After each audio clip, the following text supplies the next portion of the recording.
ఏంటో పిల్లల్ని వదిలి వెళ్లాలంటే ఏదోలా ఉంది. వదిలి వెళ్తున్న టెన్షన్ కన్నా శ్రేష్ఠ అని వీడి దగ్గర వదిలి వెళ్తున్నా అన్న టెన్షన్ ఎక్కువ ఉంది. మీ వాడి ప్రవర్తనలో ఏ మార్పు రావట్లేదు. ఇదిగో మేం బయలుదేరుతున్నాం. నువ్వు నీ ఐ డోంట్ లైక్ గర్ల్స్ సిద్ధాంతం కాస్త ఈ 4 రోజులు పక్కన పెట్టు. అక్కని కసురుకోకుండా కాస్త ప్రేమగా చూసుకో. నువ్వు జాగ్రత్త. వాడు అసలుకే పిచ్చివాడు. ఎప్పుడెలా ఉంటాడో తెలీదు. వాడు తిట్టినా ఏమనకు. ఈ ఒక్కసారికి అడ్జస్ట్ అవ్వు. ఏంటి ఇప్పుడు అందరికి నాతోనే ప్రాబ్లం కదా? నేను ఉంచమన్నా నా శ్రేష్ఠాన్ని. నన్ను ఎందుకు అందరూ ఒక రాక్షసుడిలా చూస్తున్నారు? మీ ఇష్టం, ఉంచితే ఉంచండి, లేకపోతే లేదు. నువ్వు టెన్షన్ పడకు, మేము హాయిగా ఆడుకుంటాం.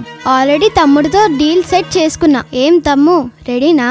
Okay okay. Bye bye. Bye. Hey sorry, అమ్మ పిన్ని మాటలో పట్టించుకోకు. అసలు ఇదంతా నీ వల్లే. నువ్వు ఆ రోజు ఇంటికి రాకుండా ఉంటే ఈ గాలి ఉండేది కాదు. ఛీ, ఐ హేట్ యు. హే ఏడుస్తున్నావా? ఐమ్ సారీ, నా వల్లే. హాహా, నేనా ఏడుపా? Hey you girl. అచ్చా అలానా? అయితే గంటలో నీకు బ్యాడ్ సర్ప్రైజ్.